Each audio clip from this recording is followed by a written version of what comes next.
सरकार पाकिस्तान और भारत के बारे में ट्रैवल एडवाइजरी जारी कर दी है। जी हां, अमेरिका ने अपने शहरियों को तंबीह जारी कर दी है कि आप पाकिस्तान और भारत का सफर ना करें।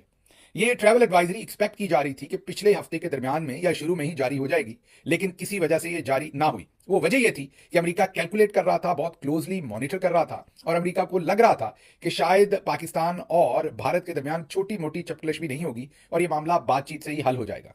इस वक्त अमेरिका का इतवार वाले दिन ट्रैवल एडवाइजरी जारी करना यह बताता है कि अब अमेरिका के पास कम से कम इस चीज की मुसद्दका इतलात हैं कि छोटी मोटी झड़प कम से कम जरूर होगी। अब ये मैं छोटी मोटी क्यों कह रहा हूं?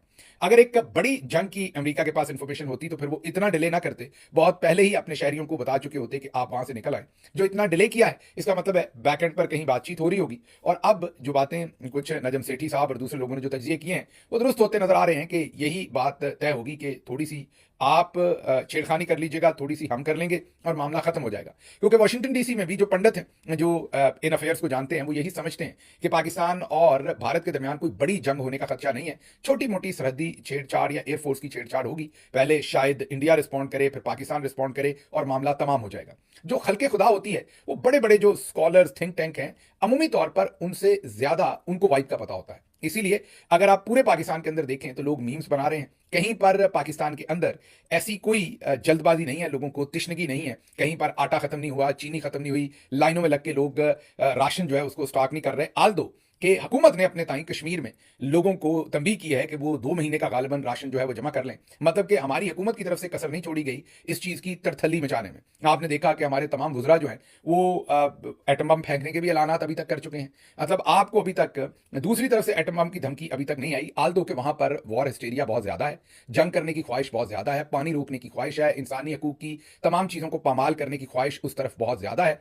और वो जंग से नीचे रुकना ही नहीं चाहते। वो कहते हैं कि पाकिस्तान को सफा हस्ती से बस मिटा दो, इससे नीचे उनको कोई ख्वाहिश ही नहीं है। ये जानते बूझते भी कि ये आज की दुनिया में मुमकिन नहीं, लेकिन उसके बावजूद वो हर सूरत वहां पर जंग चाहते हैं और उनके बड़े मुतबर जर्नलिस्ट जो हैं वो भी गेट ड्रिवन हो गए इस सारे माहौल के अंदर। लेकिन इस तरफ जो अनोखा काम हुआ है वो ये हुआ है कि हमारे जो वजीर हैं, पहले हनीफ अब्बासी साहब ने कह दिया, उसके बाद ख्वाजा आसिफ ने कह दिया, उसके बाद बाकी वुजरा ने कह दिया, सभी ने तकरीबन एटम बम चलाने की अभी तक धमकी दे दी है। अब ये हमारी ताकत शो नहीं करता, ये चीज इस चीज का एक्सप्रेशन है कि हम वीक फील करते हैं। मीन जब आप पढ़ते लेते एटम बम चलाने की बात करेंगे और बार बार कहेंगे कि फिर हम चला देंगे, फिर हम चला देंगे। भाई जब हमने चलाना है तब हमने चलाना है, उनके पास भी है, हमारे पास भी है, दोनों चला सकते हैं, तो ये कहने की क्या बात है बार बार? तो इसलिए ये बात तो तय है। अभी कल ही हमारे जो सफीर हैं रशिया में, उन्होंने भी एक इंटरव्यू देते हुए, हालांकि उनका इससे कोई लेना देना नहीं, वो पाकिस्तानी एम्बेसडर हैं, रशिया के अंदर हैं, जाहिर है उनको कह के उनसे ये बयान दिलवाया गया था। उन्होंने भी वहां से कह दिया कि जरूरत पड़ी तो हम एटमी हमला कर देंगे। इससे पहले मैंने आपको बताया हनीफ अब्बासी, उसके बाद ख्वाजा आसिफ, कई वुजरा इस बात का ऐलान कर चुके हैं, जिससे ये नजर आता है कि हम ज्यादा प्रेशर में हैं, जो कि हमें होना नहीं चाहिए, क्योंकि हिंदुस्तान को या पूरी दुनिया को पता है कि दो न्यूक्लियर स्टेट्स की भरपूर जंग नहीं होने देनी। तो या तो हम प्रेशर में हैं या हम अवाम पर प्रेशर डालना चाहते हैं। हम ऐसा माहौल बनाना चाहते हैं कि सारे लोग सीरियस ले लें कि जंग हो रही है, क्योंकि हमारी आवाम जो है वो मान के नहीं रह रही। कोई कह रहा है मैंने जंग के पहले दिन ये सूट पहनना है, जंग के दूसरे दिन ये जोड़ा पहनना है, जंग के तीसरे दिन ये जोड़ा पहनना है। वीडियोज आ रही हैं, अब तो कवाली आ गई है कि आपको काश सुनवा सकते। उसमें जो कवाल है वो कह रहा है कि मोदी से कि जल्दी जल्दी जंग छेड़ो, हमें आजमाओ मत, और अब दोबारा धमकी नहीं देनी बल्कि जंग छेड़ दो। तो मतलब हर तरह की मीम बन रही है, जिससे वाज़ेह नजर आ रहा है कि पाकिस्तानी इसको सीरियस नहीं ले रहे। उसकी वजूहत हम पिछले व्लॉग्स में आपको बता चुके हैं कि उसकी एक वजह तो आवाम का इंडिफरेंट होना है, जो कुछ पहले हो चुका है। आगे चलते हैं, ये बात तो आपके सामने रख दी कि ट्रैवल एडवाइजरी भी आ गई अमेरिका की, जिसको हमें सीरियस लेना पड़ेगा कि छोटी मोटी झड़प तो अब जरूर है, क्योंकि अमेरिका उसके बगैर ये ट्रैवल एडवाइजरी जारी ना करता। ये भी ध्यान में रखें कि अगर अमेरिका की किसी इंटेलिजेंस एजेंसी को ये पता है कि वहां पर झड़प या जंग हो सकती है और वो अपने शहरियों को ट्रैवल एडवाइजरी जारी ना करें, तो ये अमेरिकी कानून के हिसाब से एक जुर्म होगा।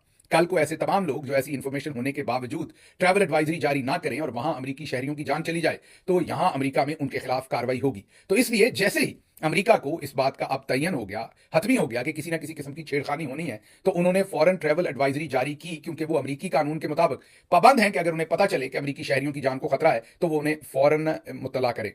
अब इससे ये चीज तो स्टैब्लिश होगी। आगे चलते हैं, अगली खबर जो आपके सामने रखनी है वो खबर है जो ब्रीफिंग दी गई। हमने कल ही आपको बताया था कि ब्रीफिंग कम है, सर्कस ज्यादा है। मतलब अगर अता तारड़ जैसे बंदे ने ब्रीफिंग देनी है अगर आपने वाकई कोई कौमी यकजहती करनी थी तो आप कम से कम प्राइम मिनिस्टर को बिठाएं, आप अपने डिफेंस मिनिस्टर को बिठाएं, फॉरेन मिनिस्टर को बिठाएं, दूसरी तरफ से भी फिर आर्मी चीफ, डीजीआईएसआई, तमाम लीडरशिप फौज की भी आए, सारे बैठकर ब्रीफिंग, आप हतमी तौर पर ब्रीफिंग फौजी साइड की भी दें और इस तरफ भी ब्रीफिंग दें। आपने डीजीआईएसपीआर को और साथ उनके डंटोनर को बिठा के आप लोगों का मजाक तो उड़ा रहे हैं, आप शायद कोई माहौल तो पैदा करना चाहते हैं, लेकिन आपका ब्रीफिंग देने का कोई काम नहीं था। एक दफा फिर हमने जो बहुत ही मायूब हरकत देखी, जो मैं बार बार पॉइंट आउट कर रहा हूं, और डीजीआईएसपीआर साहब को इस पर खुसूसी तवज्जो देनी चाहिए, उनकी प्रेस कॉन्फ्रेंसेज में भी यही नजर आया है और यहां भी। कम से कम आपकी जो एडमिनिस्ट्रेशन की साइड है उसकी तो आपकी अच्छी ट्रेनिंग है। एक दफा फिर कमरा कम था जिसमें ब्रीफिंग हो रही थी और मुसाफिर खाना ज्यादा था।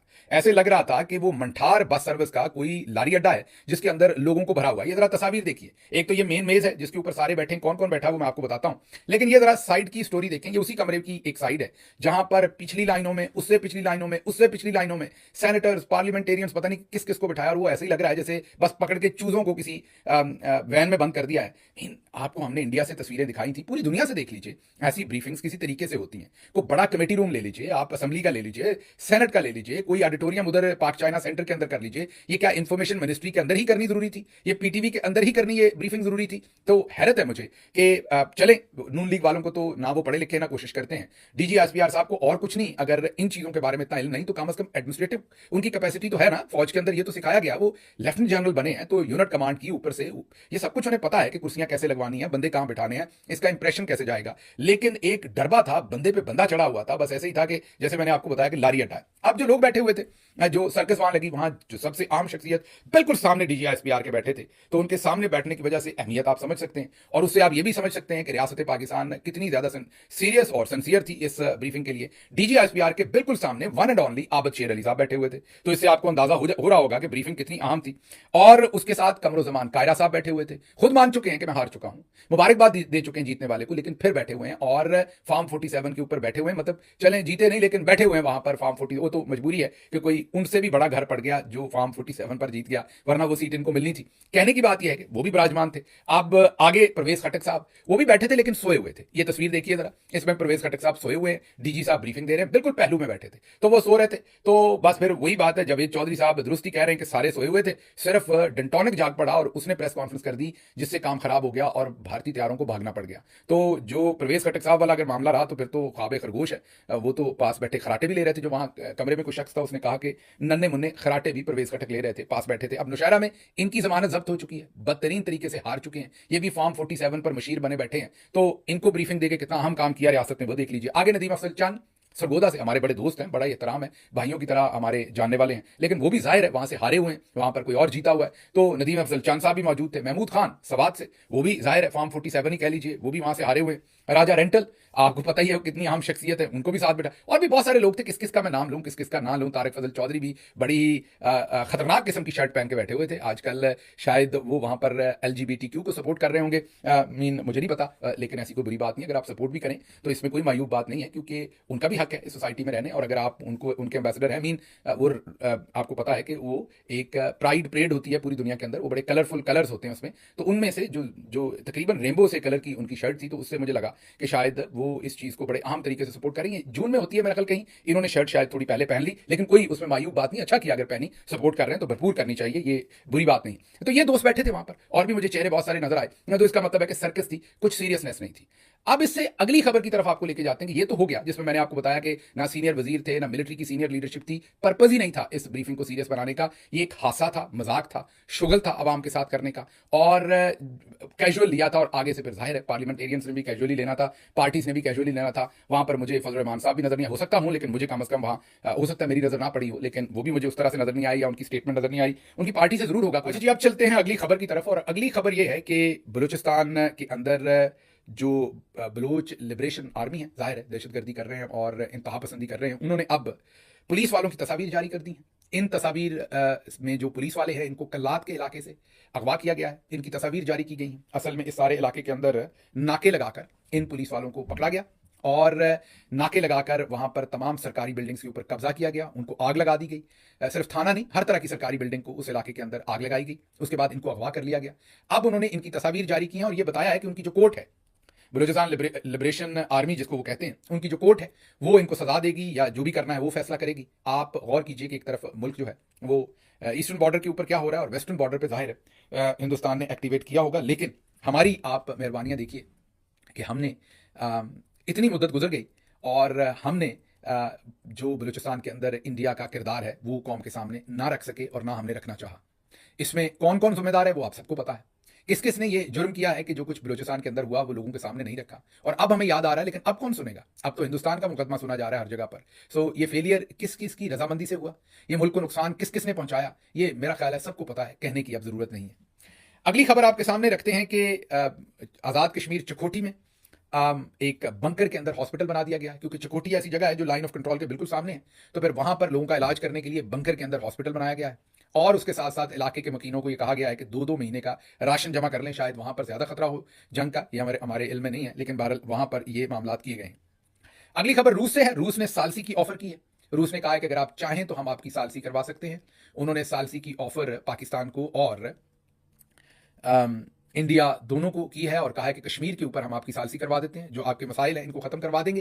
तो ये ऑफर जो है ये अब रूस की तरफ से है पाकिस्तान को भी और इंडिया को भी। देखते हैं इंडिया कैसे रिस्पॉन्ड करता है। अगली खबर यह है कि इंडिया ने हाइड्रो प्रोजेक्ट्स पर काम शुरू कर दिया। रॉयटर्स की ये स्टोरी है, आम किसी अखबार की नहीं है, आम सहाफ़ी की नहीं है। रॉयटर्स जो है वो पूरी दुनिया के अंदर एक मुतबर आपको पता है इदारा है खबरें देने का। उन्होंने ये कहा है कि ना सिर्फ जो इंडस ट्रीटी उन्होंने सेंतास मादा तोड़ा, वो जुबानी कलामी तो तोड़ दिया, लेकिन अब उन्होंने अमली इकदाम भी शुरू कर दिए हैं और हाइड्रो प्रोजेक्ट्स पर काम शुरू कर दिया है। मतलब वो जो डैम बनाने हैं या जो भी उन्होंने बनाना है जिससे पाकिस्तान का पानी रोकना है, उसके ऊपर उन्होंने इफेक्टिवली काम शुरू कर दिया है। मतलब कि वो अब भरपूर तरीके से पाकिस्तान को आने वाले वक्त में नुकसान पहुंचाने का सोच रहे हैं। उसके बाद अगली खबर आपके सामने रखेंगे और वो मुबश्शिर लुकमान साहब ने एक बहुत ही हैरान कुन बयान दे दिया। उन्होंने कहा कि जंग की सूरत में वो हिंदुस्तानी फिल्मी हीरोइनों को अपनी लौंडियां बनाना चाहते हैं। उलमा से उन्होंने सवाल किया है।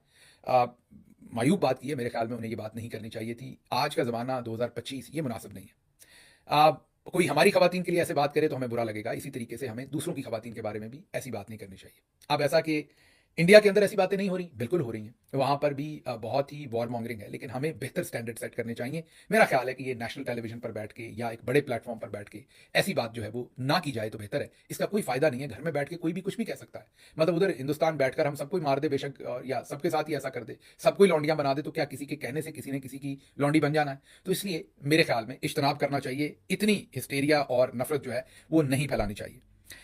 अगली खबर यह है कि जी जावेद चौधरी साहब ने फरमाया है कि जिस दिन राफेल पाकिस्तान के हाथों गिर गया उस दिन उसकी पूरी मार्केट खत्म हो जाएगी। इसलिए फ्रांस में तशवीश पाई जाती है।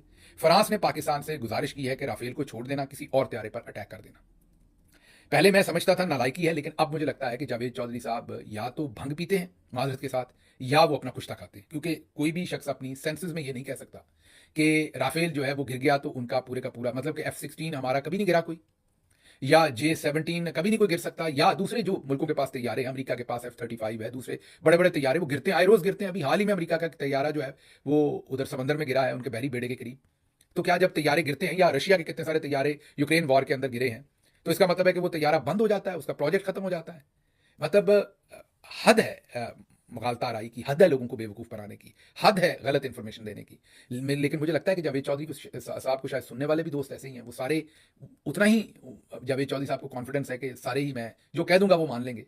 तो या फिर लोग समझते हैं कि जावेद चौधरी साहब क्या कर रहे हैं और वो शराफत में कहते नहीं। तो मेरा आप सबसे गुजारिश है कि आप ज़रा हमारे वीलॉग पे फीडबैक दीजिएगा कि आप जावेद चौधरी साहब जब ऐसी बातें करते हैं तो आपको क्या लगता है? मतलब फ्रांस में मुझे बताएं कि कौन सा हमारी वहाँ पर खाला है या हमारा कोई वहाँ पर बड़ा फूफा रहता है जिसने हमें बताया है कि फ्रांस ने पाकिस्तान से रिक्वेस्ट की है कि इन जहाज़ों की तरफ ना आना। तो मेरी समझ से बाहर है जावेद चौधरी साहब क्या कर रहे हैं और क्यों कर रहे हैं और किस लिए कर रहे हैं और किसके कहने पर कर रहे हैं। लेकिन है मेरे लिए बहुत ही हैरानी की बात जिस तरह की वो मायूब बातें कर रहे हैं। ये जरा सुन लें एक दफ़ा क्या कह रहे हैं। अब राफेल का मसला ये है कि जिस दिन वो गिर गया ना पाकिस्तान के हाथों, तो उसकी पूरी मार्केट तबाह हो जाएगी, और उसमें बहुत कंसर्न है फ्रेंच, और इसीलिए फ्रेंच जो है उसको सैटेलाइट कम्युनिकेशन और सैटेलाइट सपोर्ट भी देते हैं। तो उनकी पूरी कोशिश है कि पाकिस्तानी जो है ना उनके हाथों ये त्यारे तबाह ना हो। बल्कि कुछ लोगों ने तो ये तक कहा कि उन्होंने पाकिस्तान से भी कहा कि यार हमारे त्यारे को छोड़ देना, किसी और के ऊपर अटैक कर लो, जब रशियन है सामने तो हमारा ना मारना। हमने कहा कि ठीक है यार उनको ना भेजो। सुन लिया आपने। तो मेरा ख्याल इस पर तजिया करने की कोई जरूरत नहीं है। सुनाया मैंने आपको ऐसे है कि इतनी मायूब बात है कि आपको शायद लगे कि मैं ऐसे ही मुगालता राई कर रहा हूं, उन्होंने कहा नहीं है। अच्छा जी, अगली खबर जो आपके सामने रखनी है वो खबर इंडिया से है। ये एक इंडियन पुलिस का, ये इंडियन CRPF का एहलकार है, इसने एक पाकिस्तानी खातून से शादी की। जब इसने शादी की तो इसने इजाज़त ली, सब कुछ इन्फॉर्म किया। अब इसको ये कहा जा रहा है कि आप जो हैं वो आपकी बीवी को यहाँ से निकाला जाएगा। जब इन्होंने अदालत रुजू किया और कहा कि मेरी बीवी को ना निकाला जाए, मैं सरकारी अफसर हूँ, मैंने या सरकारी मुलाजिम हूँ, मैंने ये इजाज़त लेके शादी की थी, तो इनको इनकी फोर्स जो है उन्होंने नौकरी से निकाल दिया। बहरहाल अब इंडियन जो हाई कोर्ट है उन्होंने इन्हें कुछ रिलीफ दिया। ये क्या कहते हैं सुनिए जरा। ये जो अभी आप मेरे डिसमिस ऑर्डर की बात कर रहे हैं, ये मेरी शादी के संबंध में ही इन्होंने डिसमिस ऑर्डर दिया मुझे। सुन लिया आपने। तो ये ट्रेजेडी है दोनों तरफ, इस तरफ भी औरतों के साथ, बच्चों के साथ ये हो रहा है, उस तरफ भी फैमिलियों के साथ ये हो रहा है। एक तरफ वॉर मॉन्गरिंग है, एक तरफ हमने उधर वाले कहते हैं पाकिस्तान को सफास्ती से मिटा देना है, पानी बंद कर देना है, इधर वाले कहते हैं लौंडियां बना लेना है। मतलब कहीं सेंस जो है वो प्रवेल नहीं हो रही। बीच में जेदा जी ने अपना जुगाड़ लगाया हुआ है, उनका जो दिल करता है वो बोलते हैं। वो कहते हैं कि अब राफेल जो है एक भी गिर गया तो वो बंद हो जाने, और फ्रांस मिलते करता फिर रहा है कि कहीं राफेल ना गिरा दीजिएगा। हर शाख पे उल्लू बैठा है, अंजाम गुलस्ता क्या होगा। मुझे यहाँ से इजाजत दीजिए। अल्लाह आपका हामी और नासिर हो। पाकिस्तान जिंदाबाद।